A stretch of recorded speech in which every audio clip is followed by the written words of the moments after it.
and welcome to the channel. If you enjoy our stories, please like and subscribe.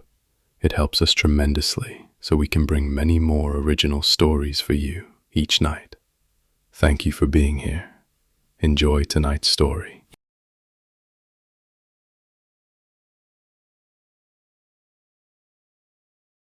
Elle stared at the growing stack of bills, a knot tightening in her stomach. The apiary was her life, but its income had dwindled to mere whispers. Her once thriving hive stood mostly empty, their hum a sad echo of past productivity. Desperation gnawed at her, a more persistent ache than any sting. Each morning brought the same stark reality. Fewer bees, less honey. The sweet scent of nectar was replaced by the bitter odor of almost giving up. One misty afternoon, a peculiar peddler appeared, his cart laden with oddities. He offered Elle something unusual, a relic of forgotten craft, a most ancient hive. It was unlike any hive she'd ever seen, dark wood intricately carved with symbols that seemed to shift in the periphery. Hesitantly, she accepted the stranger's strange gift. Before Els could ask why or where he came from, the peddler turned and walked away, melting into the mist as if he was never there. She was left alone. Slightly unnerved but pragmatic, Els placed the ancient hive in a quiet, sunlit corner of her apiary. She soon introduced a few of her own bees to it. Within days, an astonishing change occurred. The hive thrived, buzzing with life, and soon yielded a honey unlike any other, impossibly golden, thick, and radiant. Curious, Els tasted it. The honey was rich, potent, and sent a wave of unexpected energy through her. It felt like a jolt of life, banishing her weariness. She worked quickly, bottling the exquisite honey into small jars. The liquid gold shimmered, promising a return to solvency. Each jar felt like a small victory. At the local market, the unique honey drew immediate attention. People were captivated by its radiant color and potent aroma, buying jars with eager hands. The money flowed in, more than she'd seen in months. Els felt a profound sense of relief wash over her, the weight of financial ruin finally lifting. Orders poured in from florists, bakeries, and discerning individuals who craved the unique elixir.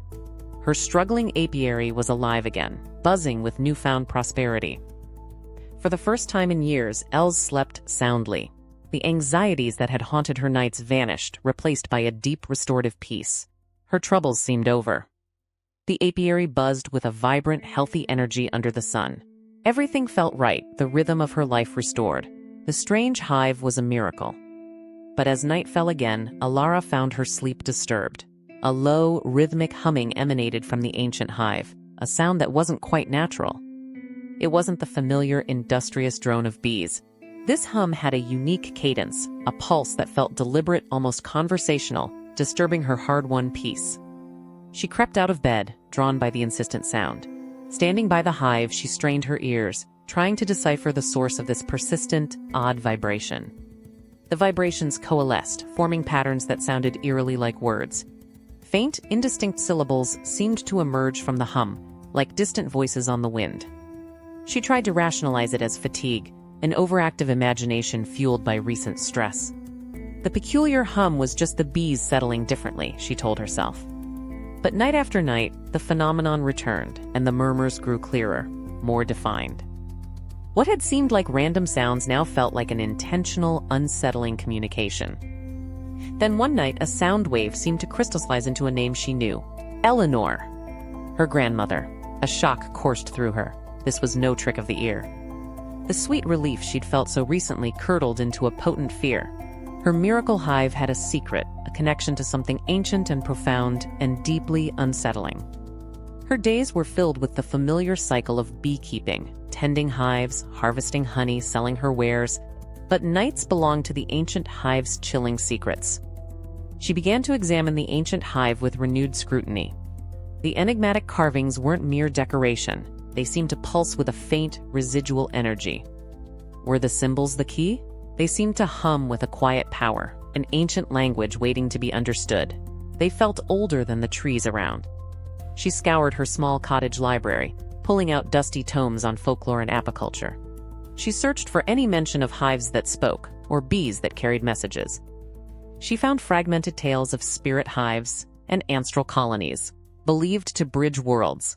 The legends spoke of bees carrying souls or memories between the living and the departed. The names the hive whispered were becoming more numerous, more distinct. Names of people she had never met, yet somehow, a strange resonance connected her to them.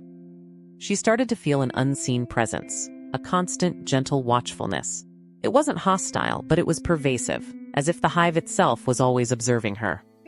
The golden honey continued to bring success, but Els noticed something else, a strange clarity, an almost psychic sensitivity, a heightened awareness of subtle energies. She started seeing fleeting images, like heat hazes of faces in her peripheral vision. They vanished when she looked directly, but they felt tied to the hive's hum. The whispers weren't just random sounds, they were names. Names of people who had passed. Her grandmother, a neighbor, a name from a forgotten war memorial. Why was the hive whispering these particular names? Were these people connected to her, or to the hive itself? The mystery deepened, pressing for answers. She wondered if the peddler knew. Was he a guardian, a sender, or merely a conduit for this strange gift?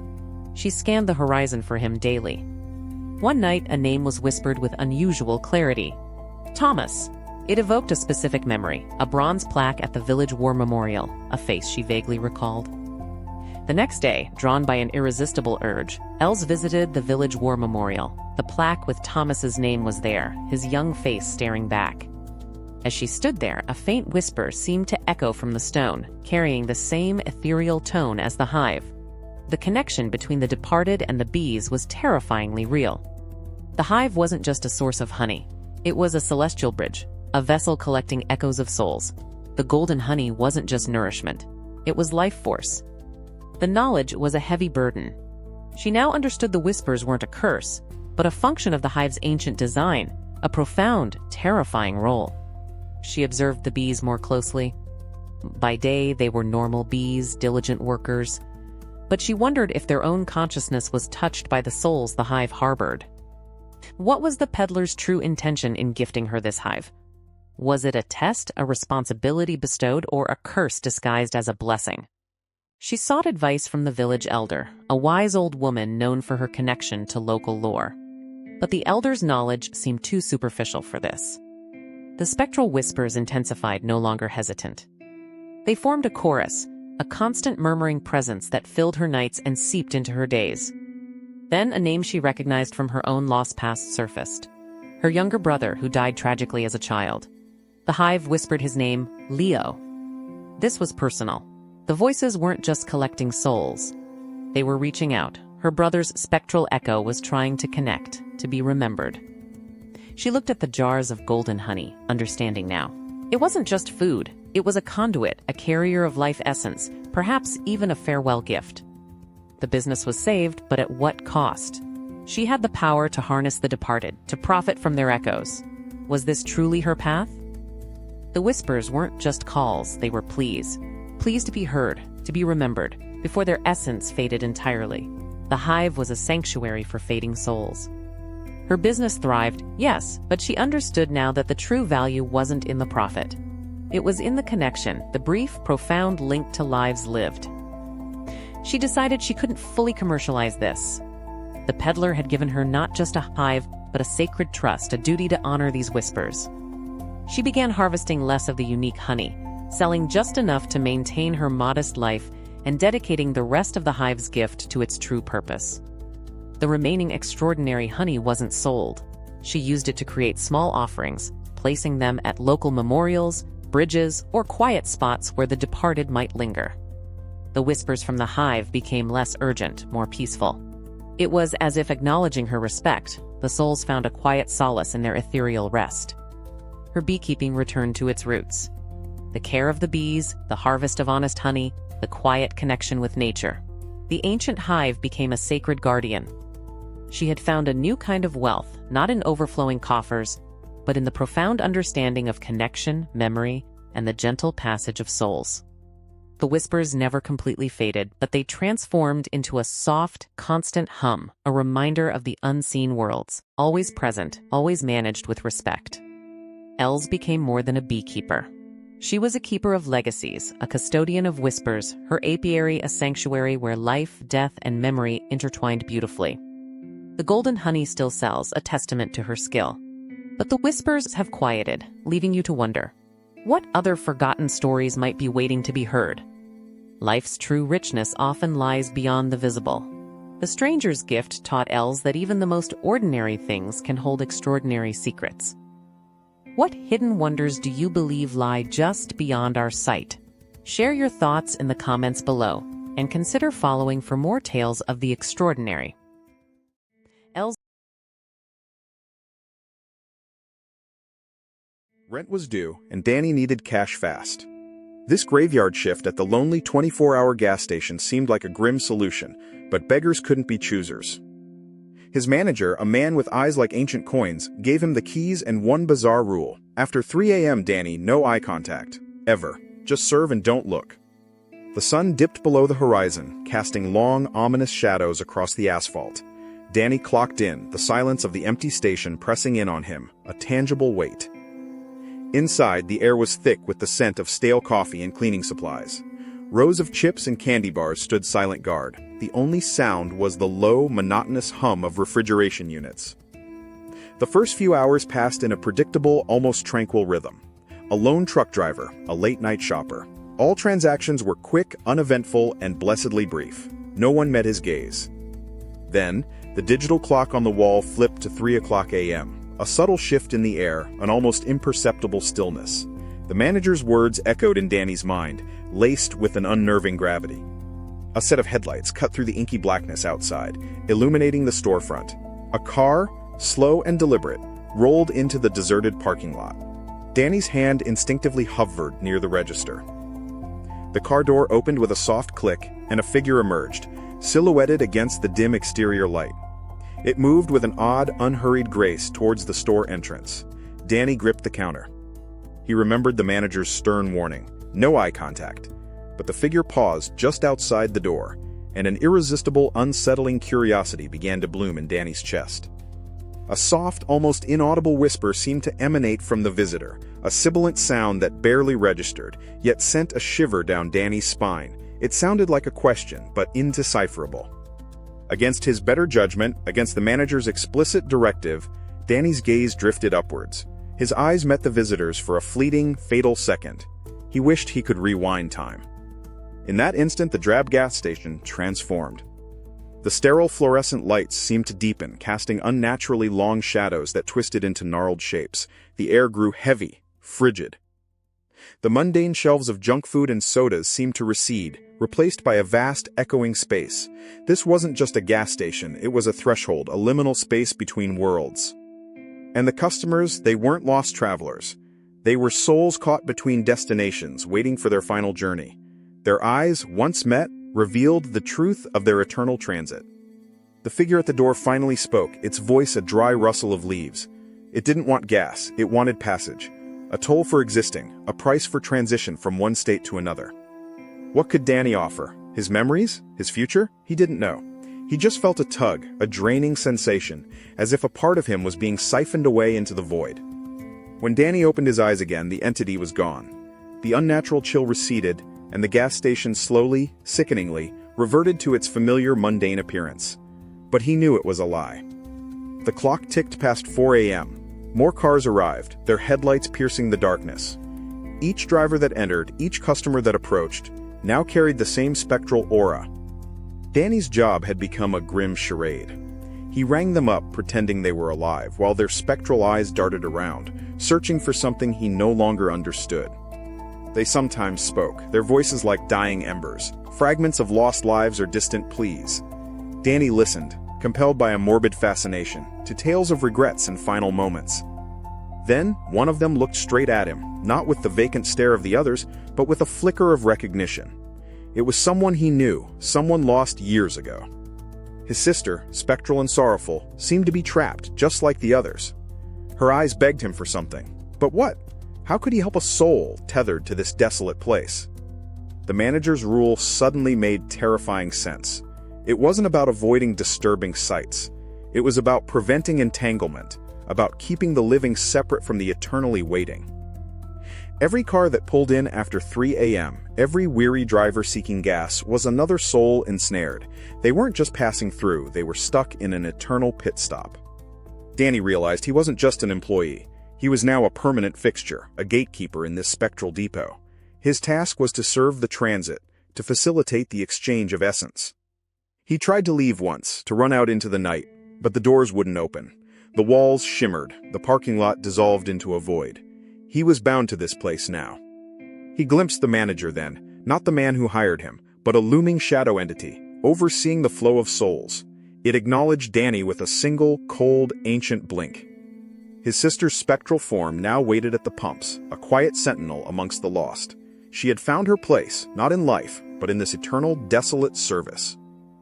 Some customers began to recognize Danny, not as a fellow traveler, but as the new attendant, the one who guided them. Their interactions became less fearful, more transactional. The night never seemed to end. Dawn never broke over this desolate station. It was forever trapped in the liminal hours, a perpetual twilight of the soul. He caught his reflection, and for a horrifying moment, it wasn't quite Danny staring back. His own shadow seemed to detach, to lengthen, to gain a spectral quality. He learned to move with the spectral tide, to anticipate the needs of the lost. He wasn't just serving them. He was becoming part of their continuum, bound by unseen threads. He acquired a terrible understanding of mortality and what lies beyond. This knowledge was both a curse and a strange, heavy burden, forever separating him from the world he once knew. His spectral sister no longer pleaded. She watched him with the same quiet, eternal sorrow, a silent witness to his fate, a fate intertwined with this lonely spectral service station. More spectral figures appeared. New souls adrift and confused, drawn to the station's unnatural beacon. Danny greeted them with his practiced, weary monotone, his own identity fading with each transaction. He could still hear residual echoes of life occasionally. A distant siren, a fragment of laughter, but they felt like distant dreams, impossibly alien to his current reality. Sometimes, a new arrival would approach the counter with genuine fear, a spark of the living still clinging to them. Danny would offer a curt nod, a silent acknowledgement of their shared predicament. This place was not meant for the living, but for the countless souls who had passed, seeking respite or passage through an eternal, unseen toll booth. He saw his sister at the pumps again, her spectral form now looking weary. She, too, was waiting in line, one amongst many, for her final departure from this station. He remembered holding her hand, alive, warm. That memory, so vivid, felt like a mockery now, a ghost of a life he could never reclaim from this spectral dimension. The gaunt manager reappeared, overseeing the silent transactions. He barely glanced at Danny, his focus on the eternal ebb and flow of souls passing through his desolate domain. Danny offered a subtle nod to the manager, a silent acknowledgement of their shared duty. They were both bound here, keepers of this otherworldly station, eternally serving the lost. He heard a car door slam outside, a sound of the living world. For a moment, Danny's heart leaped, but he knew it was just another trick, another mirage.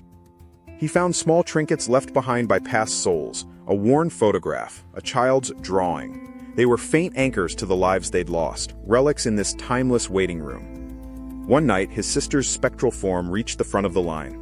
She turned, met Danny's gaze with a final, sad smile, and stepped into the waiting void, finally free. A profound emptiness settled over Danny. His sister was gone, free from this spectral purgatory. But her departure left him feeling more tethered, more alone in his duty. But the spectral traffic never ceased.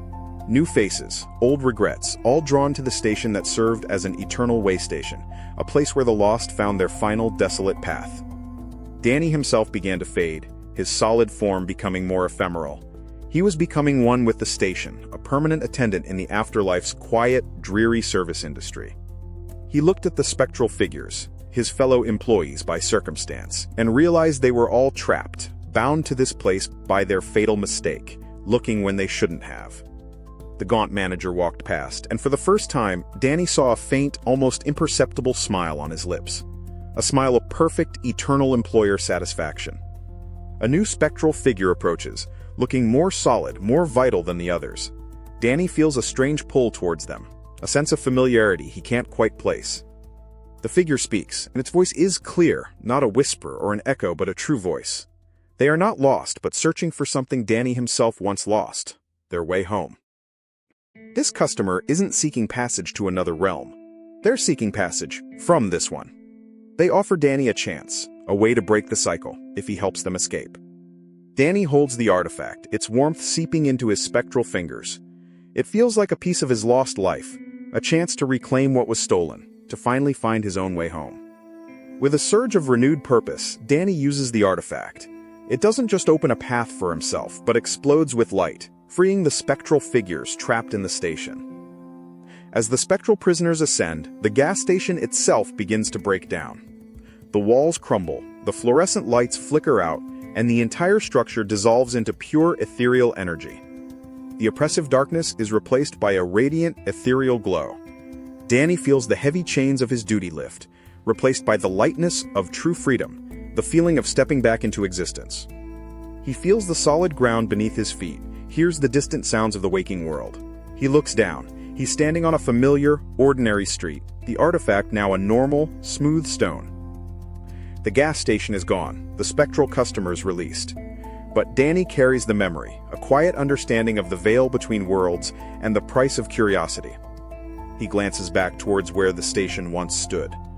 Perhaps another higher, another curious soul will soon claim the graveyard shift and learn the same terrifying lesson. He walks on, the stone silent in his pocket. The rule remains, etched not on a sign, but in the chilling truth of a place that exists just beyond what we dare to see. Rent was miles from anywhere. Private Robert Renner stared at the endless, desolate landscape. Days at this remote listening outpost blurred into a monotonous, isolating routine, punctuated only by silence and static. During a routine inventory of forgotten corners, Renner stumbled upon a box marked decommissioned. Inside, nestled amongst cobwebs and dust, was a relic from another era, an old, battered foxhole radio. The radio was ancient, a phantom from days long past. Against better judgment, a spark of curiosity ignited in Renner. Anything to break the crushing silence, the relentless boredom of his isolated post. He tinkered with the wires, polished the dial, and with a hopeful flick of a switch, a faint, almost imperceptible hum filled the air, more static than signal, but it was a sound, a pulse of possibility. Then, through the oceanic hiss of static, a whisper, faint, distant, almost drowned out, but undeniably a human voice. Renner froze, his breath catching the lonely bunker suddenly feeling much less empty. "You're in the main bunker, aren't you?" the voice murmured, low and gravelly. Renner blinked. "Olive green uniform, dusty boots. Your left hand holds the receiver. Your right is on the tuning dial." Every detail was unnervingly accurate. Renner checked his hands, his uniform, the position he was in. How could this voice, seemingly from another unit, know so much? A shiver crawled down his spine. He tried to respond, but only static came out. The voice continued, calm and deliberate, describing the worn wooden table, the flickering fluorescent light, the stack of unread reports just out of his reach. Renner's mind raced. Was it a prank? Another outpost, deep undercover? He hastily cross-referenced frequency logs. Nothing. This frequency was supposedly decommissioned, silent for decades. Heart pounding. Renner grabbed his standard-issue radio. "Command, this is Renner. I'm receiving transmissions on frequency Gamma 7. Urgent. Requesting immediate verification of active units." Command's reply was swift and unequivocal. "Renner, negative. No active units or exercises on Gamma 7. That frequency is dead. Repeat, dead. Is your equipment malfunctioning, Private?" The realization hit him like a physical blow. The voice wasn't broadcasting from anywhere. It was local. It was coming from the radio itself, a closed loop, speaking only to him, trapped within the circuits. "They found me," the gravelly voice chuckled, static-laced. "Just like they found the others, the original garrison. 40 years, waiting for an ear to bend to my words." His heart pounded against his ribs. The original garrison, the stories of their mysterious disappearance, dismissed as desertion or classified extraction. Now, a more terrifying truth emerged. "They never left," the voice hissed, closer now, inside his head. "They just became part of the frequency. Like me. Like you will. There's no escape from here, Renner." He tried to smash the radio. He threw it against the concrete wall with all his might. It bounced, unharmed, static louder, the voice laughing. "Foolish boy. You can't break what isn't physical. That night, he couldn't sleep. The voice continued, a low, incessant murmur from the radio he'd foolishly brought into his bunk. It now seemed less like a voice and more like a pervasive hum. "Your squad mate, Miller, is coming to check on you," the voice stated casually. "He'll be here in 5 minutes. He plans to offer you a smoke and complain about the coffee."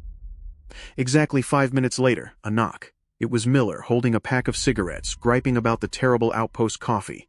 Renner's blood ran cold, the voice knew. He tried to warn Miller, but the words caught in his throat. Miller just looked at him with concern, assuming fatigue. But Renner knew. The voice had seeped into the walls, into their minds. Renner tried to escape the bunker, to run out into the desolate expanse, but an inexplicable dread, a heavy sense of wrongness, held him rooted. The outpost had become his prison. "Private Jenkins," the radio whispered, naming a soldier from the last garrison, tried to dig his way out. "We heard his screams for days. Then, silence. The desert took him." The voice began to give him instructions. Subtle at first. "Check the left monitor, not the right. Turn off the light. It's too bright." Renner found himself obeying, an unseen hand guiding his actions. Sleep deprivation, paranoia, and the incessant whispers began to take their toll. Renner's appearance deteriorated. His eyes were hollow, his movements jerky, a haunted look permanently etched on his face. The other squad members kept their distance, whispering amongst themselves. Renner was becoming a pariah, isolated not by distance, but by the insidious voice no one else could hear. He heard snippets of the voice everywhere now, even when the radio was off. It was in the wind that howled outside, in the drip of condensation, in the drone of the generator, always just out of reach. Renner started talking back, arguing with the air, desperate to make the voice acknowledge his existence outside its perception. His sanity frayed, unraveling thread by twisted thread. "Look closer at the map," the voice commanded, softly, persuasively. Renner found himself unrolling an old, yellowed map of the outpost, his finger drawn to a tiny, obscure marking. It was a forgotten sublevel, a sealed chamber, deliberately omitted from modern blueprints. The voice chuckled. "They sealed us down here, but couldn't truly bury us. Not the sound." "Open it, Renner," the voice instructed, now firmer, more demanding. "Come with us. We have so much to tell you, so much waiting." Renner felt himself compelled, his body no longer his own. With an agonizing groan of rusted metal, the hatch came loose. A blast of stale, cold air, heavy with the scent of dust and something indescribably ancient, billowed out. A descent into darkness opened. From the depths, new voices, faint, overlapping whispers, struggling against the static. More than one. The entire forgotten garrison, perhaps, trapped in a timeless lament, endlessly broadcasting their terror. "Welcome, Renner." The original voice boomed, no longer a murmur but a resonant, powerful presence filling his mind. "You've joined the chorus. Your frequency is now ours." Renner's body went limp, his consciousness dissolving into a chaotic surge of static and whispers. He was no longer a person but a signal, added to the endless, tortured broadcast of the outpost. Days later, an inspection team arrived. They found the desolate outpost, the open hatch, and Renner's equipment. But no Renner, just the radio, sitting silently, waiting for its next frequency.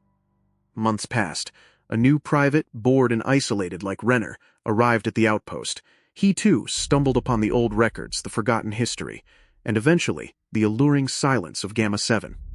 The loneliness, the sameness, the utter lack of stimulation.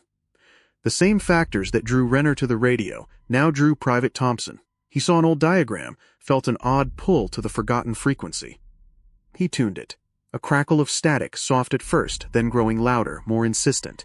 The eerie hum, the echo of another, eager presence filling the sterile air of the bunker. The cycle begins anew. Then, a voice. Low, gravelly, but with a new edge of triumph and familiarity.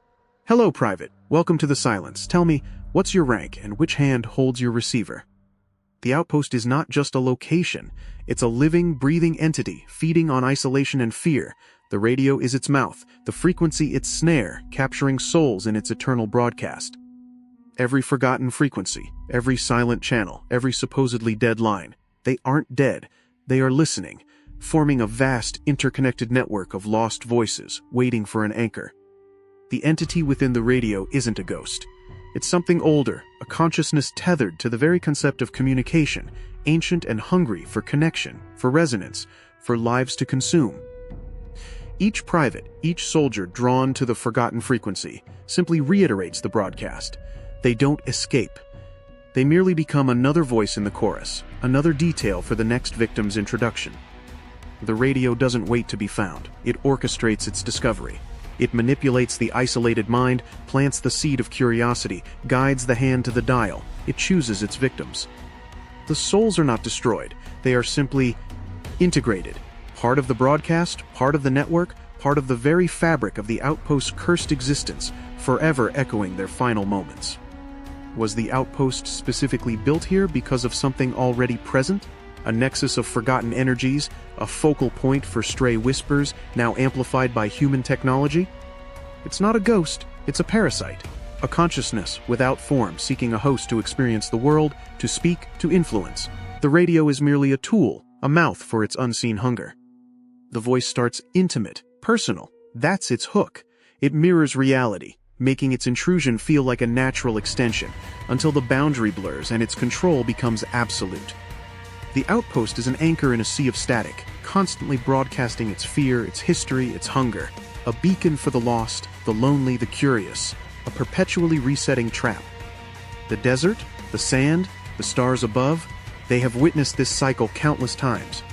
They are the indifferent custodians of this ancient torment, of the voices that scream in the silence. Private Thompson, listening to the voice now, feels an agonizing coldness seep into his bones. His mind, once his own, is now a conduit. His fear, a nourishment. His future, already written. The foxhole radio, a simple antique, seems now to subtly change. Its dials look like eyes, its speaker a mouth. A silent, knowing grin. It has claimed another, and the outpost continues its watch. The entity does not truly kill its victims, it transforms them. Each soldier, each mind, becomes a new frequency, a new wave, adding to its ever-growing, eternal broadcast. And one day, perhaps centuries from now, the outpost will crumble, the radio will be buried, but the frequency will remain, waiting, listening, for the next curious ear. The radio's broadcast isn't just sound, it's an experience. A slow, insidious assimilation into a collective consciousness of dread, forever trapped between frequencies, between life and static. You feel a chill? A flicker in the corner of your eye? That forgotten hum on an old device? Perhaps it's just the wind, or perhaps it's something reaching out, trying to tune its new frequency.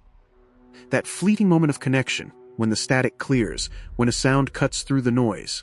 It's an invitation. A call from an unknown place, seeking an answer. Are you truly listening to a story, or is the edge blurring? Are these just words on a screen, or are they whispers in the back of your mind, finding their own frequency? You've heard this story now. You know the whispers, and like Renner, like Thompson, you've tuned in. The cycle continues, perhaps closer than you think. Listen closely. Can you hear it? That faint, knowing hum just beneath the surface of the silence. It already knows your name. It knows your surroundings. It knows... Now it's your turn. Don't touch that old radio you find. Don't listen too closely to the static, or you might just become another voice on the line. If you enjoyed the story, please like and subscribe.